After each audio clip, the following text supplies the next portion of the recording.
Gracias. Muy buenos días a todos, a todas.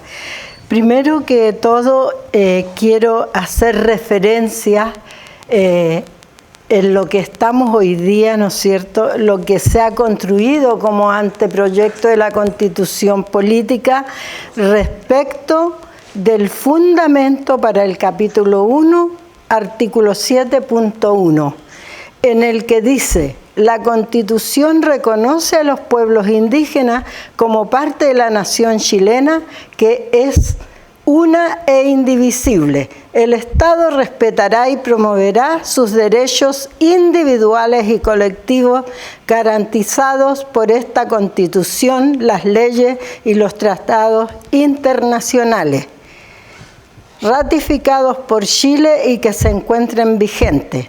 Debe de decir: la Constitución reconoce a los pueblos indígenas y tribales como parte de la nación chilena, que es una e indivisible.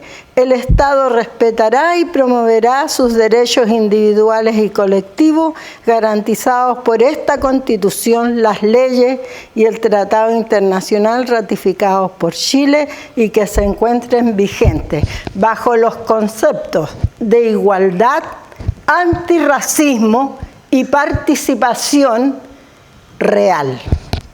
Bueno, acá les voy a presentar la historia del pueblo tribal afrodescendiente chileno, más de 500 años en el territorio y 23 años trabajando para la visibilización, el reconocimiento, la justicia y el desarrollo. Sigamos. Como motivación, Nelson Mandela: la educación es el arma más poderosa que puedes utilizar para el cambio en el mundo. Sonia Salgado: la fundadora del movimiento político, cultural y social afrodescendiente en Chile. Sigamos. Participación en la Conferencia de Santiago el año 2000. El número de personas cuando se inicia la ONG de los Negros, el movimiento, la comparsa y todo lo que ha significado la danza y la música. Los afrodescendientes somos origen del comercio que consistió en la deportación forzada de millones de seres humanos de distintos pueblos del África para ser vendidos como cosa en las Américas. Los principales comerciantes de la trata transatlántica fueron los portugueses, ingleses y holandeses. Este comercio contó con el apoyo de la Iglesia Católica, la que determinó que los negros no tenían alma y por tanto no eran personas sujetas de derecho, como sí lo eran los indígenas americanos. Este comercio se estableció en los primeros tiempos coloniales al necesitar los conquistadores mano de obra que resistiera a los climas calurosos y a las enfermedades tropicales. Comenzó en el siglo XV y no cesó hasta entrado el siglo XIX, ya que aún en 1870 existía el comercio de esclavos. La esclavitud, por otra parte, constituyó en muchos países el gran recurso de mano de obra, usada especialmente en la agricultura para la producción de algodón, caña de azúcar, café, cacao, la minería y el servicio doméstico. El marco jurídico que justifica la preexistencia del pueblo tribal afrodescendiente chileno es la Ley de Libertad de Vientre del 11 de octubre de 1811, promovido por Manuel de Salas, la Ley de Abolición de la Esclavitud del 24 de julio de 1823, concluyendo con ello 300 años de esclavismo en Chile. Para eso trabajamos como pueblo para llegar a tener la ley 21.151 promulgada el año 2019. Aquí trabajamos, ¿no es cierto?, para el reconocimiento, la mesa de trabajo con abogados, la entrega de la moción de ley con el diputado Rocaful, la presentación a la Comisión de Derechos Humanos en el Congreso. En el artículo 1, la ley otorga el reconocimiento legal al pueblo tribal afrodescendiente chileno y a su identidad cultural, idioma, tradición histórica, cultura, instituciones y cosmovisión.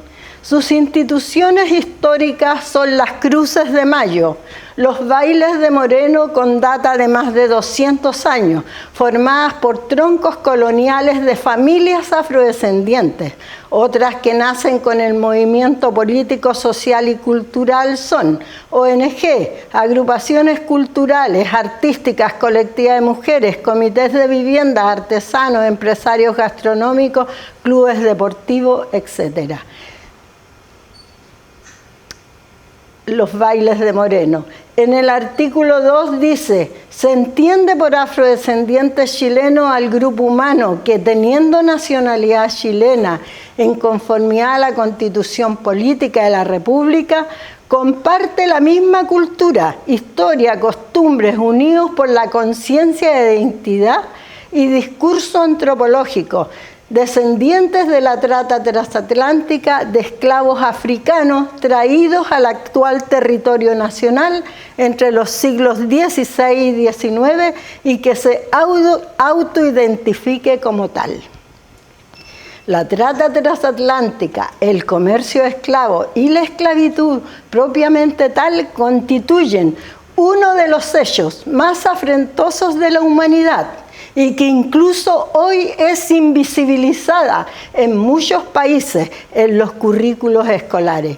Es muy importante, por las razones antes expuestas, que hagamos conciencia en los chilenos, especialmente los jóvenes estudiantes, de la realidad del origen de nuestro pueblo, que procede de 3 aportes desde los tiempos coloniales: el europeo, español, el mapuche originario y el afrodescendiente que fue traído en forma forzada por los conquistadores.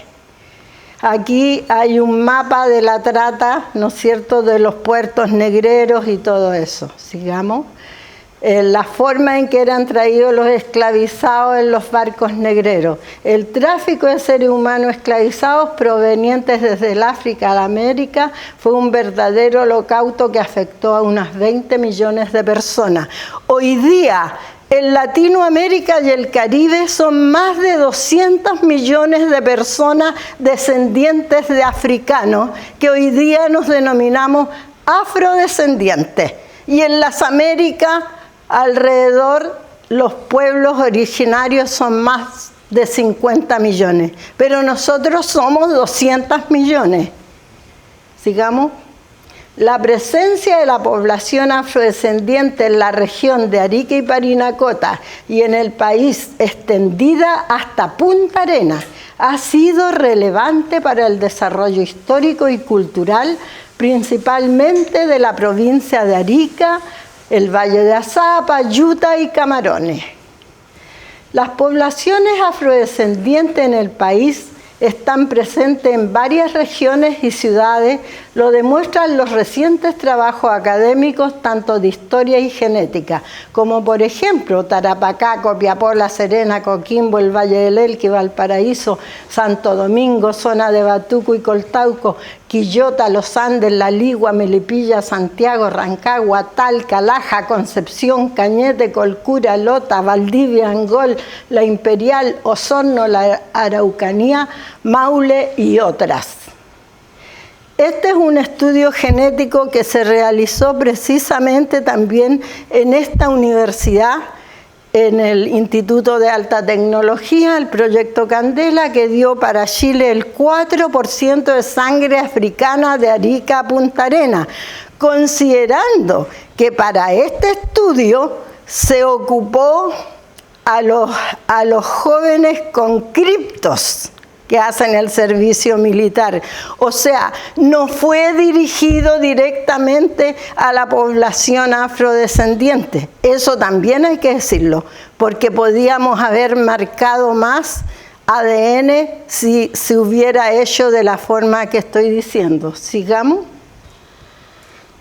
En el artículo 3 dice, los saberes, conocimientos tradicionales, medicina tradicional, idiomas, rituales, símbolos y vestimenta del pueblo tribal afrodescendiente chileno son y serán valorados, respetados y promocionados por el Estado, reconociéndolos como patrimonio cultural inmaterial del país. Hemos conservado nuestras raíces y ante la sociedad mostramos nuestros símbolos, códigos, festividades ancestrales, gastronomía, artesanía y otras manifestaciones culturales heredadas de nuestros ancestros y ancestras. El mayor código es el tambor que acompaña todas las tradiciones ancestrales. Sigamos. Aquí la Pascua de Negro, sigamos. La gastronomía, el picante de mondongo, las cruces de mayo, la artesanía en totora. Acá me detengo cuando hablamos del patrimonio cultural del pueblo tribal afrodescendiente, demostrándolo solamente con uno de sus elementos, cuando digo que el patrimonio es indivisible. El patrimonio es material, inmaterial y natural, porque se comprueba con este canasto de totora, ¿no es cierto? La totora se cultiva, se procesa, se hace un elemento y luego también se vende. Esta es la naturaleza, ¿no es cierto? Lo convertimos en un producto inmaterial, ¿no es cierto? Eso, sigamos. El artículo 4 dice, el Sistema Nacional de Educación de Chile procurará contemplar una unidad programática que posibilite a los educandos el adecuado conocimiento de la historia, lenguaje y cultura de los afrodescendientes y promover sus expresiones artísticas y culturales desde el nivel preescolar, básico, medio y universitario. Aquí rápido, pásala nomás porque estoy presentando todo lo que hemos trabajado, la producción de investigación de escritores de las mismas organizaciones para poder entrar, ¿no es cierto?, a la currícula escolar de Chile. Un trabajo que estamos haciendo ya con la unidad de currículo en el Ministerio de Educación. El artículo 5 dice, los afrodescendientes chilenos, a que hace referencia el artículo 2 de esta ley, tienen el derecho a ser consultados mediante el convenio 169 de la OIT sobre pueblos indígenas y tribales en países independientes, cada vez que se prevea dictar medidas legislativas o administrativas susceptibles de afectarles directamente. He aquí un ejemplo. Nosotros trabajamos en la consulta previa para la creación del Ministerio de las Culturas, las Artes y el Patrimonio y quedamos en 2 artículos, a pesar de que los pueblos indígenas estaban en contra de nuestra participación. Logramos esos 2 acuerdos. Y el pueblo que más se opuso fue el pueblo aymara. Sigamos.